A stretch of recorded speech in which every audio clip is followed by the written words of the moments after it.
So let's say primers are usually 16 to 25. Like this number is variable. So for this particular question, you can make up to 15. Yeah, 15 nucleotides. So the forward will be just what it's starting with 80 GC TTT up till That's 15, I guess.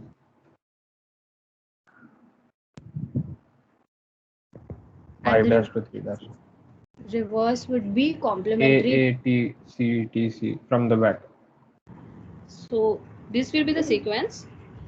It would be complementary to the this Yes. sequence, right? Oh yeah, the complementary to that, yes. Right. And the way you write is you always write the DNA sequence from 5' to 3' direction. So this one would already be in the 5' to 3' direction, but this one you'll have to reverse it in 5' to 3' direction and then write it. That's how you write it. Okay, any doubts in this question? Is it clear, everyone?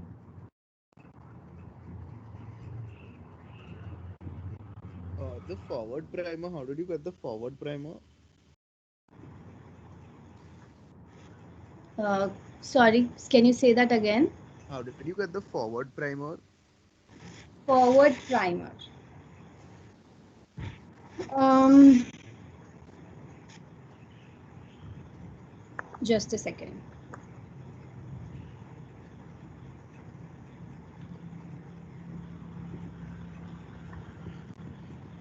So if this is the DNA sequence given 5' to 3', the complementary sequence would be this one, right? And Yeah. DNA, as I said, DNA elongation takes place at the 3' end.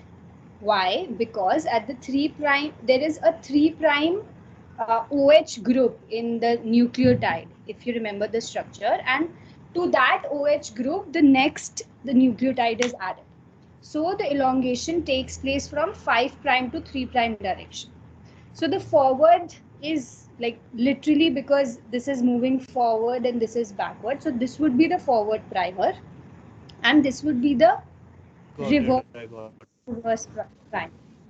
Okay, and the forward primer, since it will attach to the lower strand, it would be complementary to the lower strand, and since the lower strand is complementary to the upper strand, the sequence will be same, like that. All right, everyone clear?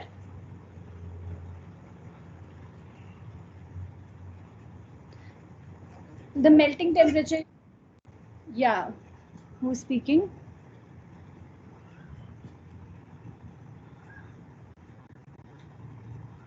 Someone was saying something. How to find melting temperature? I didn't understand. Melting temperature, the formula for calculating the melting temperature is number of adenine and thymine multiplied. This is the formula for calculating the melting temperature. So you just count the number of AT multiplied by 2, count the number of G. Okay. Okay, moving on to next question if there are no more queries.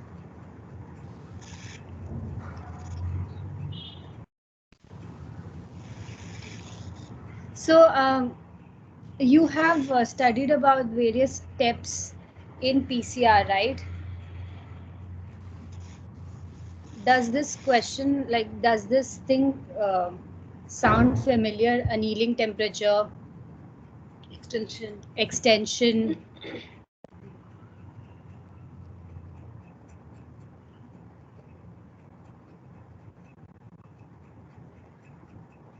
So if you know about the PCR, its principle, so can anybody tell if annealing temperature is below optimal, so what would happen?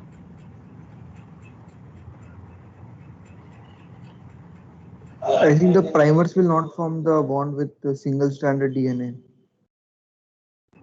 Okay. And what about the other two options? If size of primers is very short and if the extension time is very short.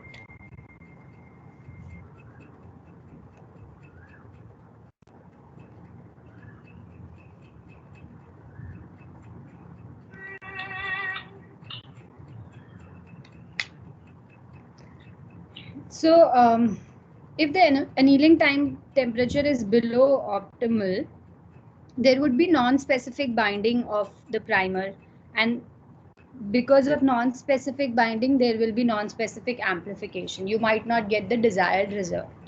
If the size of primers is very short, then also there could be a possibility of having the same complementary sequence in some other region of the DNA. So the primer might bind to that region, and so there will be non-specific binding and application.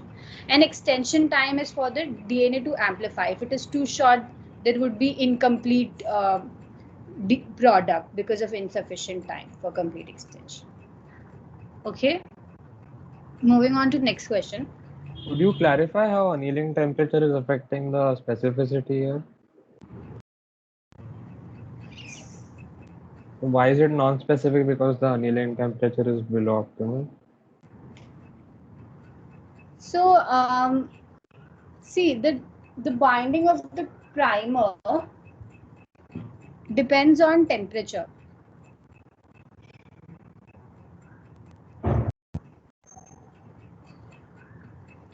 So annealing temperature is below optimal means what is optimal? Optimal means something when it is that is like proper condition for something to bind. So if it is below that temperature, it will not bind, right? So because we know that we have calculated for the primers a particular melting temperature and others temperature, and for annealing also there is a particular temperature. So if it is matching with the melting temperature of that particular primer, it will not melt means it will not bind to the particular strand. So these conditions should be properly optimized for binding. Else what will happen, it may bind but at a non-specific position, so we will not know this thing, or it will not bind at all. Mostly when the temperature, annealing temperature is more than the optimal, it doesn't bind. And if it is less than the annealing temperature, it might bind to some other region. Might, we are saying might, so Yes. there is a possibility. Okay, thank you.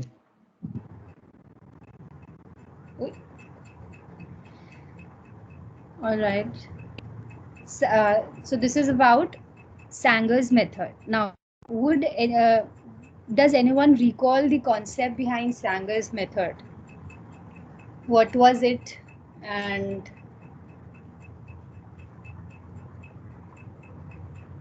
what was the concept behind? We use a primer. We use a primer to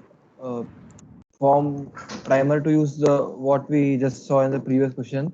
Then we also use dideoxy DDNTPs to see them through a machine. No, that's right. We use dideoxynucleotides. Dideoxynucleotides do not have the 3' OH group. So can someone tell what would happen if that OH group is not present?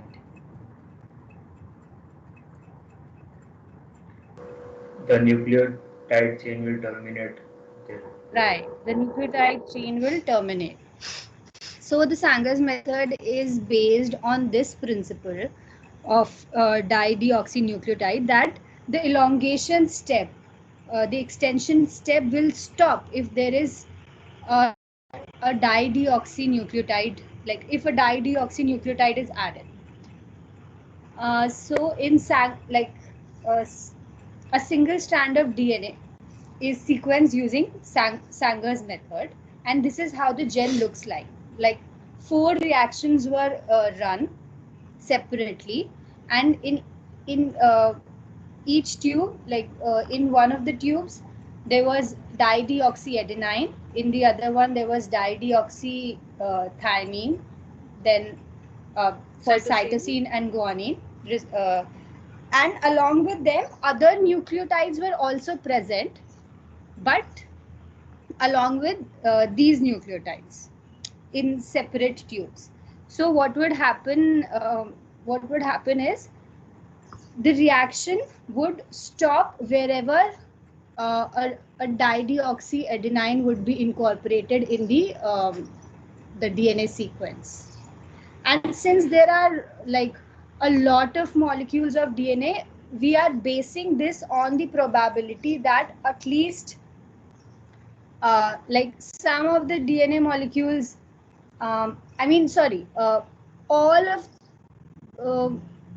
of the DNA molecules, they are like in the first DDA reaction. So wherever DDA is binding, like it is, we are for this question we are moving with the probability that everywhere it is stopping the reaction, and the so sequence in is different correct. molecules at different positions, DDA will be present, Yes. and there it would the reaction would stop, and that's how we'll have all the positions where adenine is present.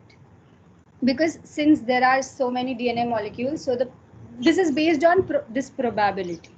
So in this question, what you have to tell that if using the principle of Sanger's method, the reactions were run on agarose gel, and then this bending pattern was seen. So what would be the original DNA DNA strand from which these synthesis was happening?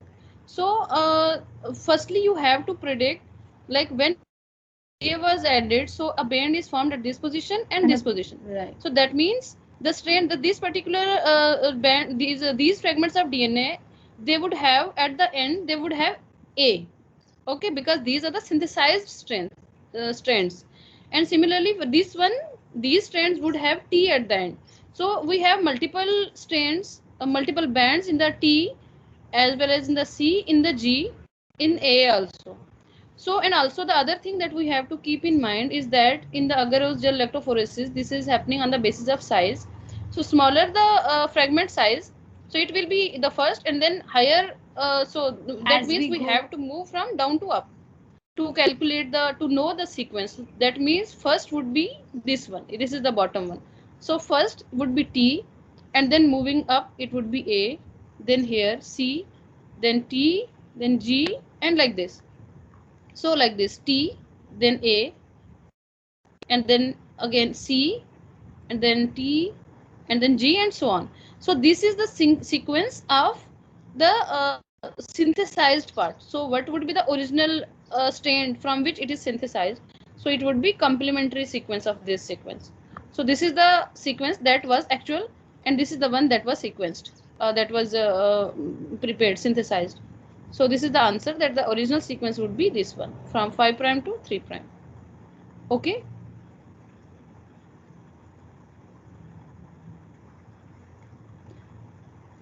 Any doubts here?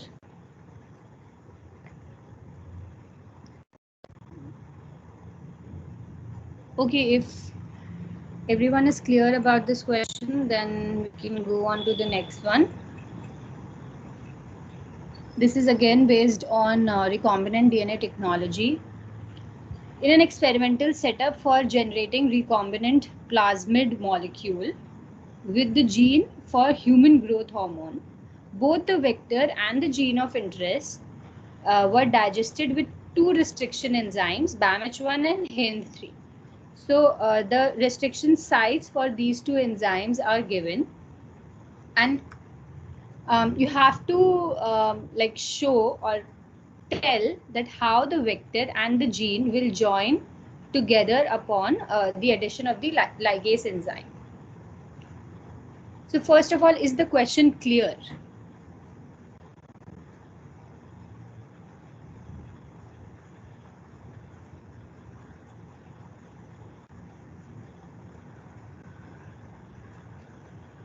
Yes or no? Yes.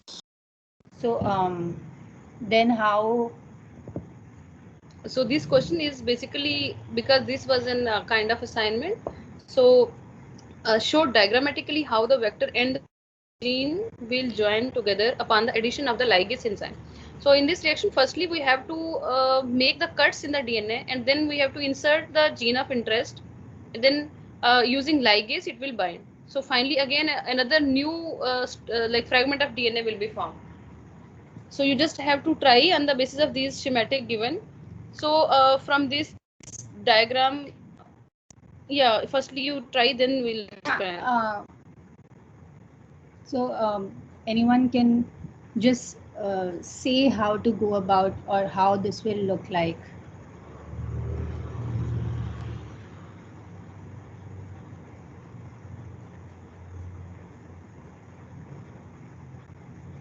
Anyone wants to try?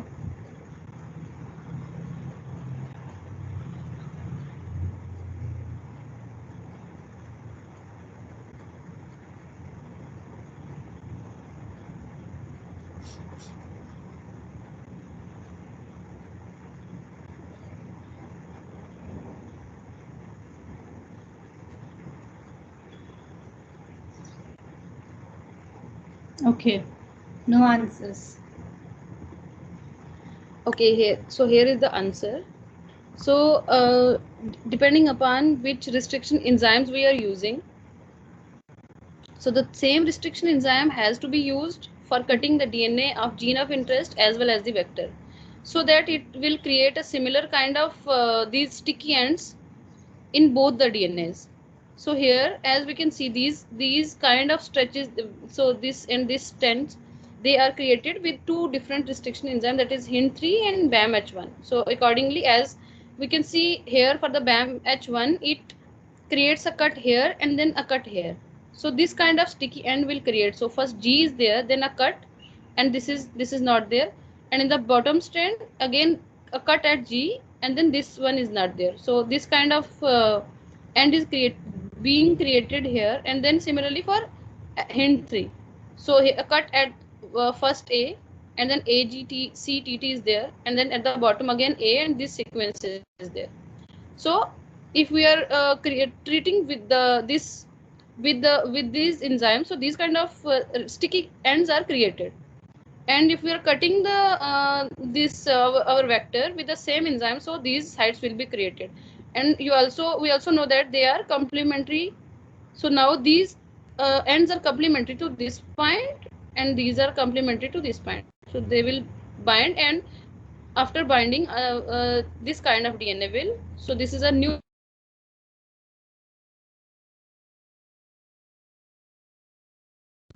Can anyone tell why we cannot use same restriction enzyme? Like instead of using two restriction sites, why can we not use same restriction site for this purpose?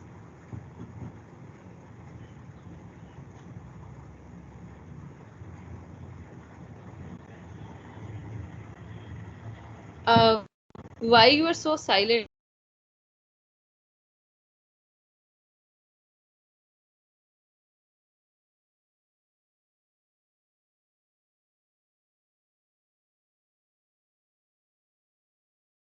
Please don't do that. Don't mute us. The center gene is given in the question. What? The middle one. No. So this is this you. I can't hear. Hello.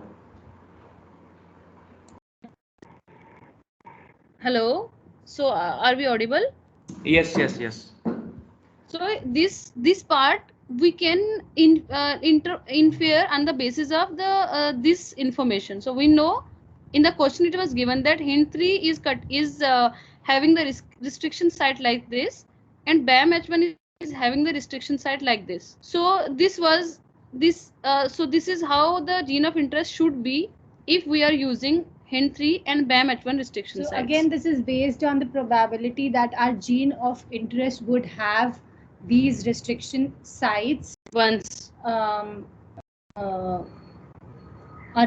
like spanning the DNA sequence. Yes. At least like one on one end and another on second end. And so with the plasmid vector, they would have these restriction sites, and that's how we choose which ones are appropriate for the experiment. But my question was ki why to use two different restriction sites? Why not just one?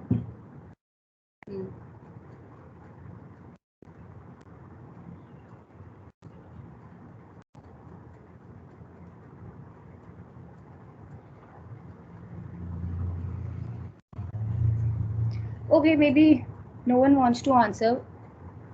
Someone is commenting, no idea. So because if you use the same restriction enzyme, then see if a cut is made here and one cut is made here, this will get separated like this. Now if they are complementary, they'll bind again. So that is why we use two different enzymes, so that they don't bind together, and the gene Yes. gene also doesn't bind again from where it was cut. Yes. So we want it to be to bind to the gene of interest, And in not a particular to itself. direction only. It's 4:42. I think we should. Moving Okay. on to the next question. I think We can discuss one. we can discuss this. This one. Hmm.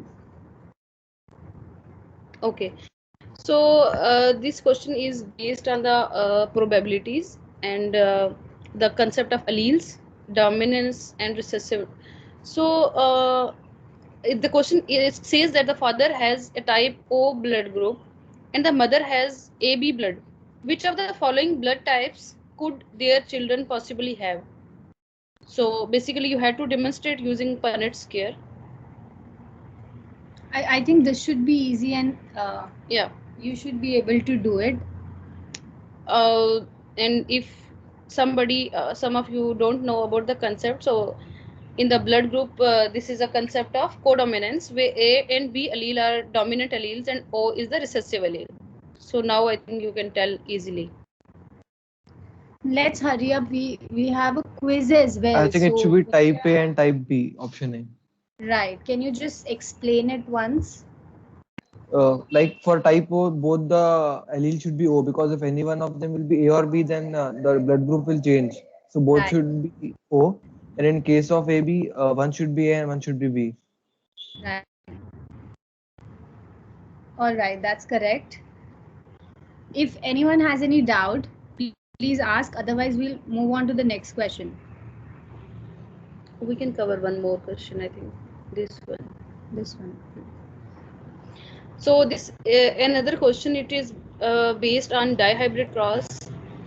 So a plant it is having purple flowers and yellow seeds, and both of which are dominant traits. And you wish to find out whether this plant is homozygous or heterozygous for these traits. So what will you do, and what could be the possible outcomes? So yellow color of seeds and purple flowers are the dominant one, and it can be in homozygous or heterozygous condition. So you want to know at the genotypic level what is the genotype. So what can be done in this situation? We would breed it with homozygous recessive trait. Exactly, Right. yeah. Exactly. So then, what are the possible outcomes? How would you identify?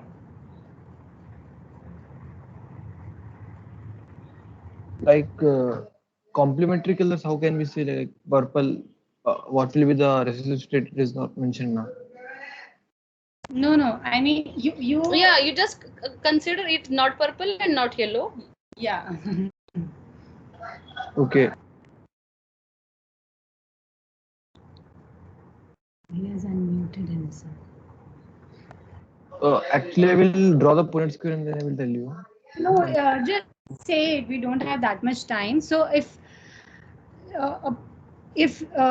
suppose if the plant is homozygous for these dominant traits, then what would be the progeny like? Right. We would get only purple flowers and yellow seeds. Right. And what if they are homozygous? If the plant is homozygous, we would get both if it's heterozygous. Right. If the plant is heterozygous for both the traits, we would get the phenotype in the ratio 1:1:1:1 because all the possibilities, all the combinations will appear in the F1 progeny.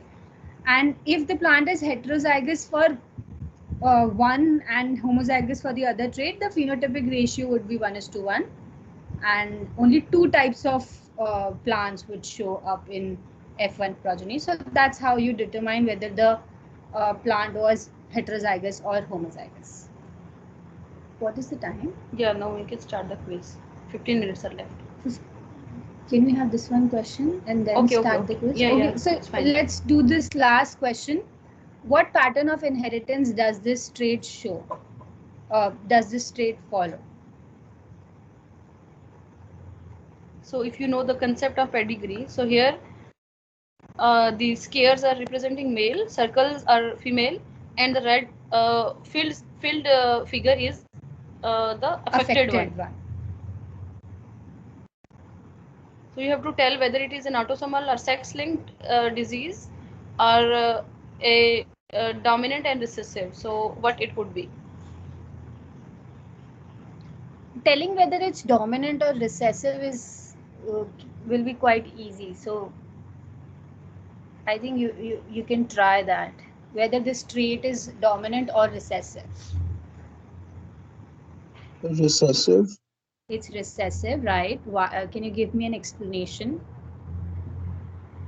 I mean, we definitely see that in the first side, the square one has been like, we don't see any red blocks. So Right.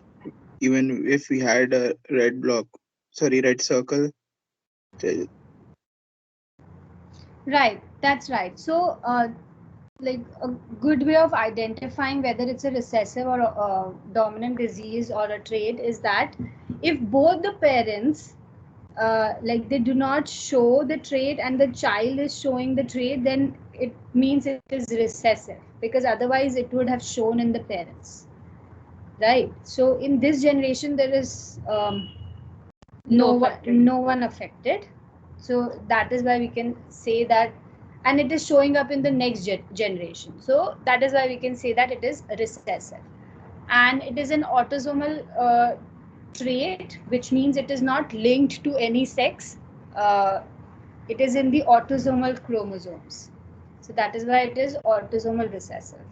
It is not linked to any sex because both females and males are affected. Yes. Okay, let's have the quiz now.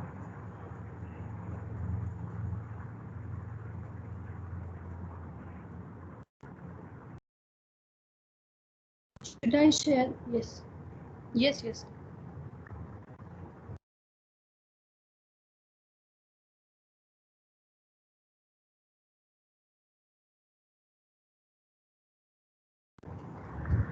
I'm sharing the Google form link in the chat box.